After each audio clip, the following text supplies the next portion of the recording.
Atos capítulo 2, quero trazer uma mensagem para a gente falando sobre o início da igreja. O que é a igreja? Como foi o início da igreja? Como funciona isso também?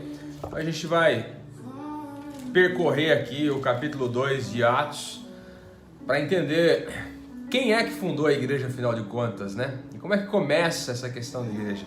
Muito se fala hoje em dia sobre igreja é isso e aquilo, vamos plantar igreja, né? Tem muita gente aí, meu ministério é plantar igreja, o outro ministério é cuidar da igreja e assim vai. Muito se fala envolvendo denominações, instituições, é uma briga, chamando muitos de desigrejados, outros são igrejados, enfim, como é que funciona isso? O que é isso, afinal de contas? A nossa reflexão hoje vai partir nesse tom. E quando a gente fala da igreja, a gente tem que falar sobre quem fundou a igreja. Afinal de contas, a Igreja Católica reivindica para ela a fundação da igreja, dizendo que Pedro fundou a igreja e outros vão reivindicando, né? Cada grupo específico vai reivindicando aí, muitas vezes, essa fundação da igreja. Mas o texto de Atos capítulo 2 começa assim, ó. Cumprindo-se o dia de Pentecostes, estavam todos reunidos no mesmo lugar. E de repente veio do céu um som como de um vento veemente e impetuoso e encheu toda a casa em que estavam assentados. E foram vistas por eles línguas repartidas como que de fogo, as quais pousaram sobre cada um deles. E foram todos cheios do Espírito Santo e começaram a falar em outras línguas, conforme o Espírito Santo lhes concedia que falassem.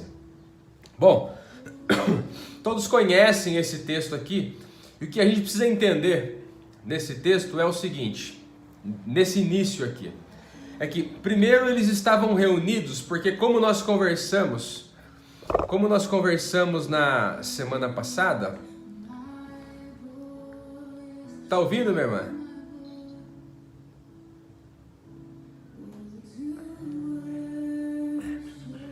Ajeita o seu áudio aí, ó. Às vezes ergue um pouquinho o volume.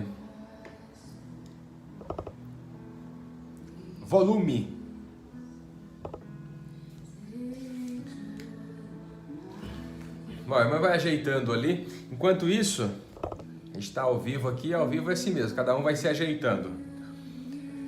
Bom, como nós conversamos semana passada, houve uma palavra de Jesus para que eles ficassem em Jerusalém, ok? Então Jesus dizendo, olha, eu vou morrer, mas que vocês fiquem em Jerusalém, porque eu vou ressuscitar e eu vou enviar para vocês aí o meu Espírito, o qual aí sim vocês vão fazer aquilo que tem que ser feito, vão para onde tem que ir. E nós falamos um pouco sobre isso falamos sobre isso semana passada, ok? Bom, eles ficaram em Jerusalém e eles estavam reunidos. Então, o primeiro ponto aqui, para eu entender em relação à igreja, é que a igreja ela é formada a partir da palavra de Deus. A igreja não é formada porque eu tenho uma estratégia e agora eu decidi formar a igreja. A igreja ela não é plantada também. Eu vejo algumas pessoas falando, né? Meu ministério é de plantar igrejas. É como se alguém tivesse a profissão de plantar florestas. Dá para plantar floresta? Não dá, você planta árvore, você não planta floresta. Floresta é o resultado da plantação de árvore.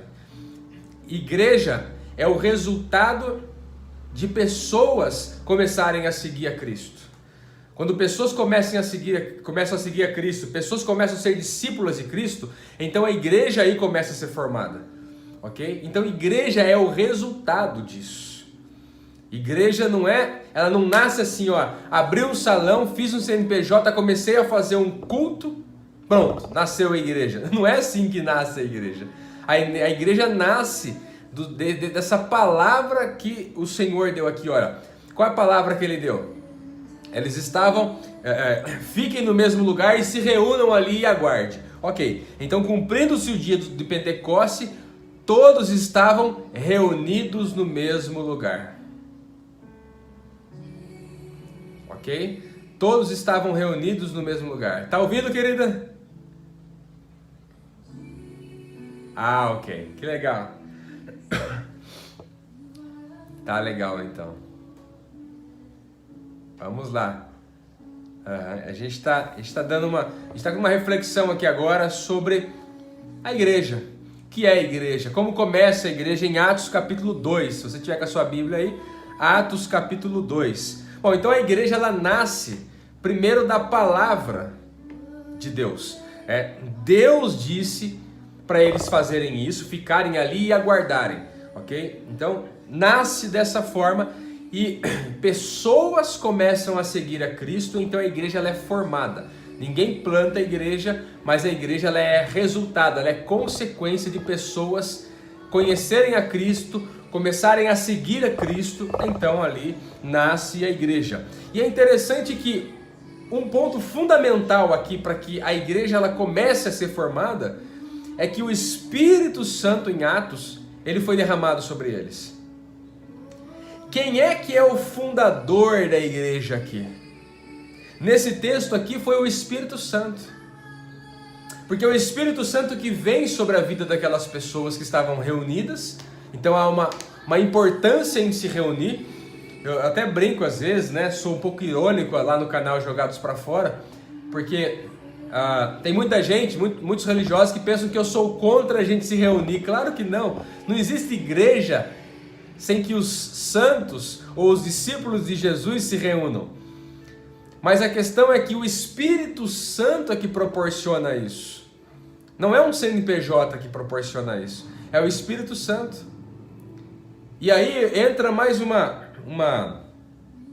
característica que eu preciso colocar para vocês aqui, é que todos que foram cheios do Espírito Santo, eles vivem assim, ó.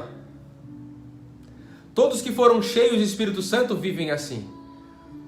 Não tem como ser cheio do Espírito Santo e viver isolado. Pelo menos biblicamente não foi isso que aconteceu. Eles foram cheios do Espírito Santo, quer dizer, a igreja ela nasce a partir do Espírito Santo. Presta atenção nisso que eu vou dizer. Jesus nasceu quando o Espírito Santo faz isso, opera isso em Maria. Os profetas, eles nasciam quando o Espírito Santo vinha sobre eles no Antigo Testamento. Então tudo acontece a partir do momento que o Espírito Santo age. Nós temos dons a partir do momento que o Espírito Santo age em nós. E assim vai. O Espírito Santo gera a igreja. O Espírito Santo que gerou Jesus gera a igreja. Ele gera pessoas que agora começam a seguir a Cristo. Isso é fundamental a gente entender, porque hoje a igreja ela nasce na carne. A igreja evangélica, em grande parte, nasce na carne, nasce da estratégia. Eu já participei de várias reuniões, por exemplo, reuniões com a Convenção Batista, em certas regiões. Não, vamos fazer uma reunião e vamos definir agora onde nós vamos plantar igreja. E aí eles pegavam um mapa assim e mostravam, vamos plantar igreja em todas as cidades onde não tem igreja batista. Eles não iam formar a igreja e não iam formar a igreja onde não tem nada do evangelho. Eles queriam formar onde não tem batista. Podia ter mais 20 ali, mais 50, mais 100. Mas vamos colocar uma da nossa agora, da nossa denominação. Não é assim que o Espírito Santo fez. Não é dessa forma. Eu não tenho que colocar igreja. Para começar, como eu disse para você, ninguém planta igreja. A questão é, existem pessoas ao seu redor? Existem pessoas aí próximas? Então se você é uma pessoa cheia do Espírito Santo, você vai prestar atenção nas pessoas que estão ao seu redor, para que elas sejam atingidas, para que elas recebam a mensagem, para que elas sejam amadas. E elas tenham a oportunidade de conhecer esse Cristo e elas possam se tornar igreja. Entende? Eu não participo da igreja agora, eu me torno igreja. Eu não vou para a igreja, eu me torno igreja. Igreja é uma condição daqueles que são cheios do Espírito Santo e seguem a Cristo estão. Isso é igreja. E eles receberam aqui um dom. Isso acontece então que todas as pessoas que têm esse encontro com o Senhor recebem um dom. E o dom que eles receberam aqui foi de falar em outras línguas. E a língua que eles falam no texto, especificamente, são idiomas das pessoas que estavam ali. Havia a festa de Pentecostes, então vinham judeus de todos os lugares, de vários lugares do mundo. Nós temos aqui, só nessa reunião de Pentecostes aqui, nós temos pelo menos 13 países reunidos, mais algumas regiões. Só nesse texto aqui. E eles começaram a falar então idiomas sobre a mensagem do Cristo. É isso que acontece. Nós vemos aqui pessoas, por exemplo, quando o texto fala lá no versículo 9, pardos e medos, né? Então quer dizer, são lá da região do Irã, atual Irã, a Mesopotâmia, nós temos aqui também, que é uma região grande do Iraque ali. Quando fala do Ponto, por exemplo, a região da Turquia. Enfim, são pessoas de vários lugares. Mas preste atenção aqui em algumas características básicas da igreja cristã. Quer dizer que, se nós queremos entender o que é e como é a igreja, nós temos que ir para onde começou a igreja. Essa foi a formação original aí da igreja. A formação original da igreja, irmãos, não foi a reforma protestante. 31 de outubro de 1517 aconteceu o que chamamos de reforma protestante. Quando Martinho Lutero pegou 95 teses, ele escreveu, combatendo algumas práticas do catolicismo romano, ele fixa essas teses lá na porta da igreja de Wittenberg, na Alemanha, e ali começa o denominado movimento protestante. Mas a igreja ela não começou aí. Mas é para aí que os evangélicos estão indo para entender como é que tem que ser a igreja. A igreja ela inicia aqui em Atos e é para cá que nós temos que ir. Se eu quero saber como ser cristão e a igreja de Cristo verdadeiramente, é para cá que eu tenho que ir. Como reunir como igreja? Não é para a reforma protestante. E só uma informação aí, Lutero também não fundou a igreja evangélica. É outro assunto, mas ele não fundou, ok? Mas vamos lá, no capítulo 2, no versículo 14 em diante, de Atos,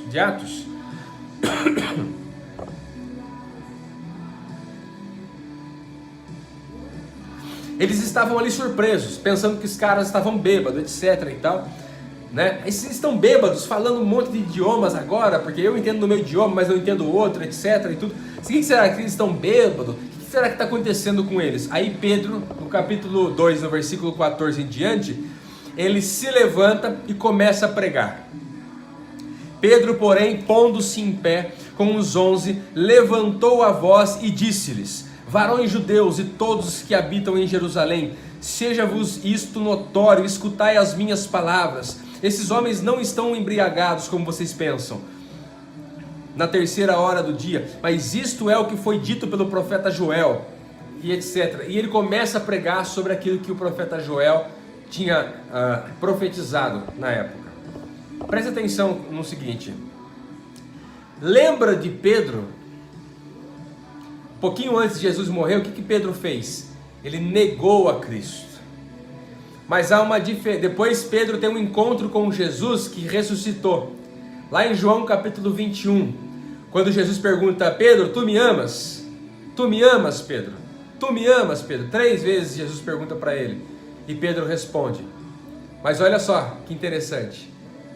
Pedro sem o Espírito Santo nega Jesus. Pedro sem o Espírito Santo, ele é confrontado pelo amor de Jesus, ele não entende muito bem o que está acontecendo ali. Mas o Pedro cheio do Espírito Santo agora, ele é ousado. Pedro com o Espírito Santo agora, ele enfrenta. Pedro com o Espírito Santo, ele tem a resposta do reino de Deus.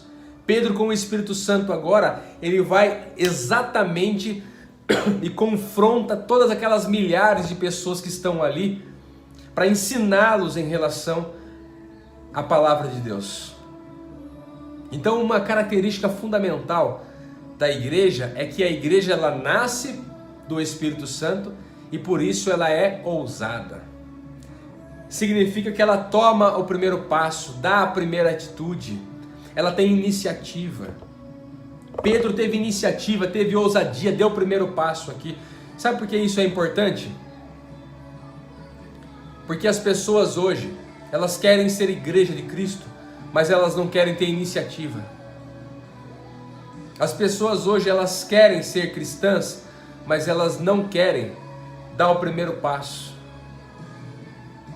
Por exemplo, no Jogados para Fora aí tem um monte de gente, algumas centenas de pessoas, que gostam da nossa mensagem, que falam isso e aquilo. E tem milhares de pessoas em vários canais aí, pregando contra a heresia.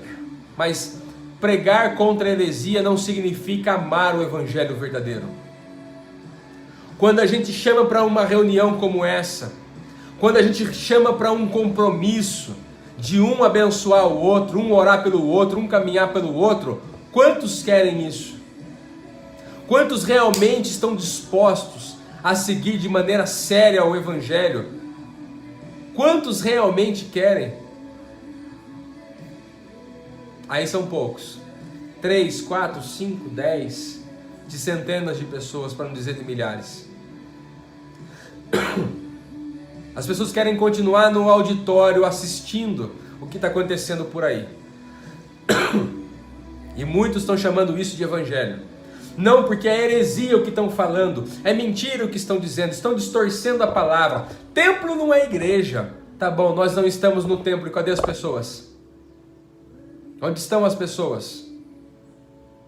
Deus nos vocaciona a sermos ousados e alcançar pessoas.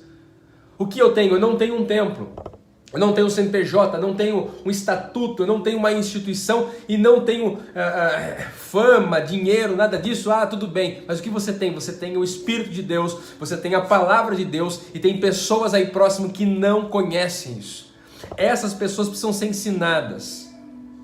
Elas não precisam ouvir, ora, cuidado, porque o que estão dizendo ali é mentira, viu? Olha, Jesus ama você. Elas não precisam ouvir essa mensagem, elas precisam ser discipuladas em Cristo pela palavra. É isso que elas precisam. É assim que começa a igreja, porque Pedro fez isso. Pedro não começou a dizer aqui, ó. Pedro não começou a dizer aqui, ó. Ah, viu? O farisaísmo está errado, tá?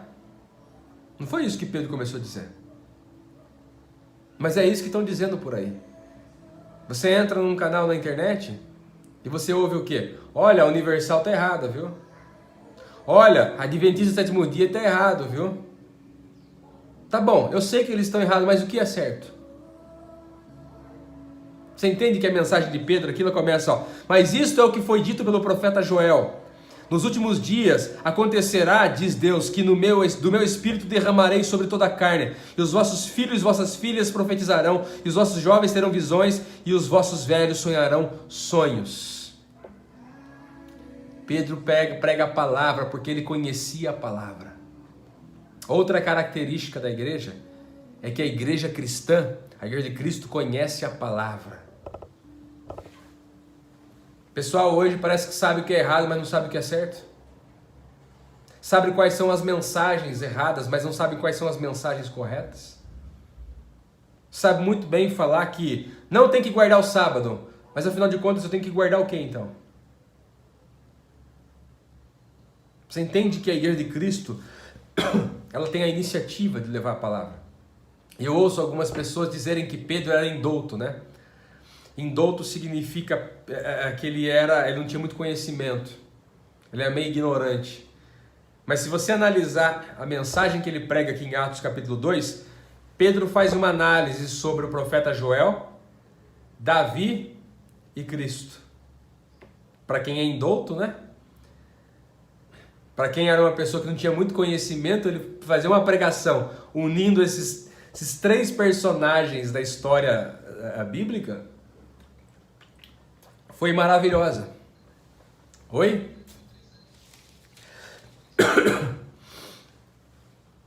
Pois bem, isso significa o quê? Significa que se eu ando com Cristo, eu conheço a palavra. Não dá para andar com Cristo sem conhecer a palavra. Isso não rola. E hoje em dia o pessoal faz o quê? Anda com Cristo, mas não conhece a palavra. Teologicamente, o pessoal tem medo até de teologia. Mas o que é teologia, afinal de contas? Teologia é o conhecimento que eu tenho sobre Deus e as coisas de Deus. Só isso. Teologia é isso. Mas as pessoas se afastam disso. Se eu fizesse uma reunião hoje, nesse mesmo horário, se eu fizesse uma reunião sobre profecias, estava lotando de gente. Curas, lotando de gente. Porque na verdade, as pessoas fogem da palavra de Deus. A palavra de Deus é um negócio chato para a maioria das pessoas. A palavra de Deus é um negócio muito monótono para a maioria das pessoas. Mas para aqueles que são cheios do Espírito Santo, aqueles que seguem a Cristo, não. A palavra de Deus, na verdade, é bálsamo, cura, direcionamento, liberdade. A palavra de Deus, ela cumpre tudo isso na nossa vida. Mas vamos lá. Pedro, então, ele é ousado, a igreja começa ousada, um conhecimento da palavra, ele percorre situações aqui, textos bíblicos para explicar, mas olha que maravilhoso no versículo 37 e 38. Ouvindo eles isto, compungiram-se em seu coração e perguntaram a Pedro e aos demais apóstolos: o que nós vamos fazer agora, irmãos? 38. E disse-lhe Pedro: arrependei-vos, e cada um de vocês sejam batizados em nome de Jesus Cristo, para perdão dos vossos pecados, e recebereis o dom do Espírito Santo. Sabe o que eu aprendo aqui? Eu aprendo que a mensagem da verdadeira igreja é leal a Cristo e a sua palavra. Pedro poderia dizer aqui o seguinte: olha, vocês querem saber o que vocês têm que fazer agora? Agora vocês têm que vir para cá e virarem membros da nossa igreja. Vocês podem vir para cá agora, vocês têm que vir para cá agora para eu curar vocês todos. E aí vocês trazerem os seus dízimos e ofertas para nós aqui. Porque é essa a mensagem da igreja evangélica. Pedro podia falar assim: olha, agora o que vocês têm que fazer é sai fora do farisaísmo, nunca mais sejam fariseus aí. Mas tudo isso pode ser até interessante, mas nada disso é evangelho. Pedro podia falar para eles: ó, vem para cá, e homens agora usem calças, terno e gravata, e mulheres nunca usem brincos. Sigam a doutrina. Pedro podia falar isso, mas isso não é evangelho. Pedro estava aqui falando sobre o evangelho para aqueles que não conhecem o evangelho. Eu fico abismado como hoje em dia ainda os evangélicos chamam Coríntios, a igreja de Paulo, aos coríntios eles chamam de evangelho. E aquilo não é evangelho. O que Tiago escreve não é o evangelho. O que Pedro escreve não é o evangelho. O que Paulo escreve não é o evangelho. É consequência do evangelho depois, para a igreja, mas não é evangelho. Evangelho é Cristo. Onde está escrito isso? Mateus, Marcos, Lucas e João. Cristo. Se você não entendeu o evangelho a partir desses 4 livros aqui, joga fora. Para. Vou pregar sobre a doutrina para eles se converterem e eles... Besteira. Doutrina é para cristão. Saber como tem que viver. Só. Para aqueles que não conhecem a Cristo, precisam conhecer a Cristo, o evangelho. Então qual foi a mensagem de Pedro? Arrependei-vos e convertei-vos. A mensagem do arrependimento e da conversão. Essa é a mensagem do evangelho para aqueles que não conhecem a Cristo. E aí havia uma promessa, que aqueles que se arrependessem, se convertessem, eles iriam receber o Espírito Santo. Então todos aqueles que se convertem a Cristo, começam a seguir a Cristo, recebem o Espírito Santo. Não é aquele que fala em línguas estranhas que recebe o Espírito Santo, é aquele que se converte a Cristo. Não é aquele que faz parte de uma denominação que recebe o Espírito Santo, é aquele que segue a Cristo. Eu fico abismado como hoje não é suficiente conhecer a Cristo. Tem que conhecer a Cristo e ter uma carteirinha. E fechando aqui, ele continua dizendo o seguinte, 41. De sorte que foram batizados os que de bom grado receberam a sua palavra. Naquele dia, agregaram-se quase 3.000 almas. 3.000 pessoas aceitaram essa mensagem e se batizaram. Qual o curso de batismo que eles fizeram aqui? Quanto tempo demorou para eles se batizarem? Quem batiza pessoas? Discípulos de Jesus batizavam pessoas. Não era o pastor, nunca foi isso. Não precisa de título para batizar pessoas. Discípulos batizam pessoas. Ok? Quanto tempo demorou para se batizar? O tempo de entender a mensagem. Entendeu a mensagem do Evangelho? Se arrependeu, se converteu, batiza. Na hora. Não tem esse negócio de curso. Mas por que inventaram um curso de batismo, essas coisas? Porque a igreja evangélica, na sua maioria, não prega o Evangelho. Então elas precisam de 6 meses para a pessoa tentar entender o negócio que em 5 minutos ela poderia entender.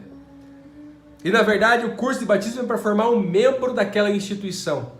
E não para formar um discípulo de Jesus. E não para dar início a um discípulo de Jesus. É isso que acontece. Versículo 42. Presta atenção nisso.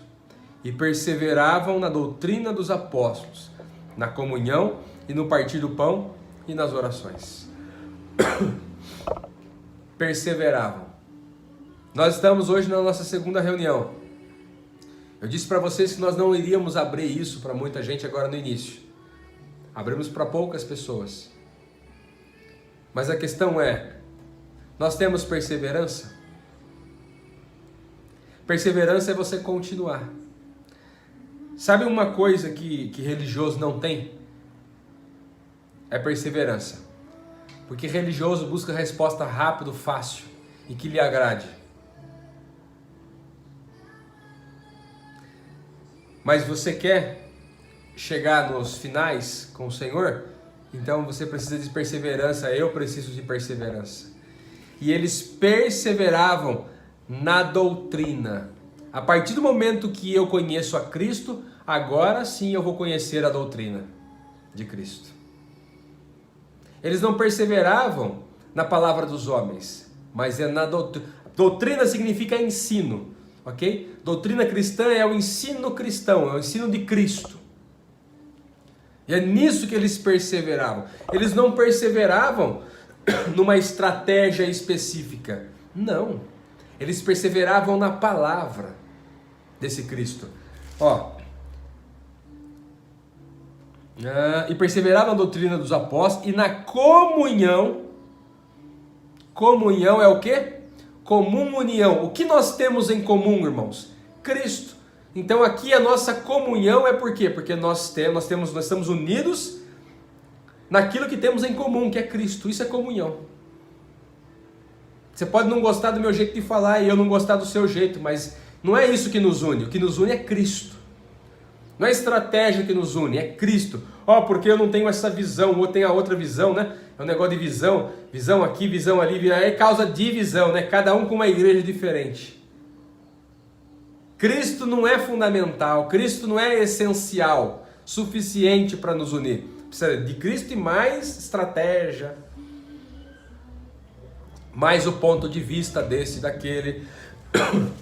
Enfim, eles perseveravam nisso, tinham comunhão e no partir do pão e nas orações. E é o que nós vamos começar a fazer já já. Daqui a alguns dias a gente vai começar a fazer isso. Vamos partir o pão juntos aqui. Presta atenção no que eu vou dizer para vocês. Estar junto é uma coisa, estar unido é outra coisa. 1000 pessoas podem estar juntas num salão, mas não estar unidas. Estar junto tem a ver com estar próximo, no mesmo lugar. Estar unido significa ter o mesmo valor, mesmo princípios, mesmo propósito e, às vezes, o mesmo objetivo. Essa é a diferença. Então, mesmo distante, nós podemos estar unidos. Porque temos o mesmo propósito, os mesmos valores, os mesmos princípios e muitos objetivos semelhantes em Cristo. Então, nós podemos ter comunhão com isso. E eu quero, logo, daqui a alguns dias, a gente começar a partir o pão aqui. Eu pego meu pão aqui, meu cálice, a gente partir o pão e comer junto. E fazer isso, se unir mais espiritualmente, unidos em Cristo. É o que eles faziam aqui e nas orações. Quer dizer, havia sinergia entre os irmãos. Versículo 43, e cada alma havia temor, coisa que hoje em dia é muito difícil achar. E muitas maravilhas e sinais se faziam pelos apóstolos. Olha só, Quando eles viviam assim, automaticamente eles eram usados por Deus para curar pessoas, restaurar pessoas. Mas o pessoal hoje não quer viver assim e quer os milagres. Milagres, sinais, etc. O que acontecia aqui era só consequência de uma vida em comunhão, em perseverança, uma vida na palavra. 44, todos os que criam estavam juntos e tinham tudo em comum. Quem que estava junto? Aqueles que criam. Tem que crer. Então quem crê está junto. E quem crê se une. 45, vendiam as suas propriedades e fazendas e repartiam com todos, segundo cada um tinha necessidade. Sabe o que havia aqui? Havia compaixão. Eu fico extasiado. Pessoas que falam que tem o Espírito Santo, mas não tem compaixão. Não consegue ver o próximo. Não consegue ajudar o irmão. Às vezes nem sabe o que os irmãos estão passando. Nem sabe das dificuldades uns dos outros. Porque não perguntam, porque não falam, porque não abrem. E nós precisamos disso. O Espírito Santo gera isso em nós. E ele finaliza dizendo o seguinte: e perseverando unânimes todos os dias no templo e partindo o pão em casa, comiam juntos com alegria e singeleza do coração. Só um adendo aqui, ó. Quando ele fala templo aqui, não havia templo cristão. Mas muitos ainda iam para os templos judaicos. E ali eles pregavam também. Não era templo cristão, não tinha templo cristão aqui no texto, não existia isso. Ok? Ninguém construiu um templo agora da igreja cristã, não tinha isso aqui. Mas eles iam para o templo judaico e lá eles testemunhavam, eles pregavam também. Mas onde eles partiam o pão? A ceia deles era onde? E partindo o pão, em casa comiam juntos com alegria e singeleza. A comunhão dos cristãos era em casa. Mas eles pregavam no templo para os judeus também. Ok? Louvando a Deus e caindo na graça de todo o povo. E todos os dias acrescentava ao Senhor à igreja aqueles que haviam de se salvar. Quem acrescentava? O Senhor. Não era a minha estratégia. Não era a minha estratégia, a sua estratégia de plantar a igreja. O Senhor acrescentava. Mas o Senhor só acrescentava porque eles viviam dessa forma. E vivendo dessa forma, eles caíam na graça do povo. Significa o quê? Que o pessoal olhava para ele e falava: nossa, que grupo é esse? Eles se amam, eles se cuidam. Eu preciso fazer parte disso. Agora, hoje em dia, olham para a igreja evangélica e dizem assim: nossa, o pessoal só rouba dinheiro. O pessoal só fica falando que todo mundo vai para o inferno e só eles vão para o céu. Nossa, pessoal maluco que fica rodando 1 hora sem parar. O que é isso? A igreja evangélica ela é conhecida por isso hoje, pela politicagem, pela mentira, pelo dinheiro que roubam. Ou não é isso? Sou eu que estou viajando na maionese. A igreja evangélica está conhecida dessa forma. Entra nas redes sociais e você vai ver muita gente falando. Quando na verdade aqui eles eram conhecidos pelo amor, pela graça, pela compaixão e pela seriedade que eles tratavam Deus e o reino de Deus. Antigamente as pessoas queriam contratar evangélicos para trabalhar, sabe por quê? No Brasil antigamente era assim. Você quer contratar uma pessoa honesta para trabalhar? Contrate um evangélico. Eles podiam até não gostar do evangélico, de Cristo, de Deus, mas eles sabiam que podiam contratar uma pessoa dessa porque era leal, não mentia, não ia roubar nunca, não ia enganar nunca, nunca ia fazer nada. É uma pessoa certa, correta.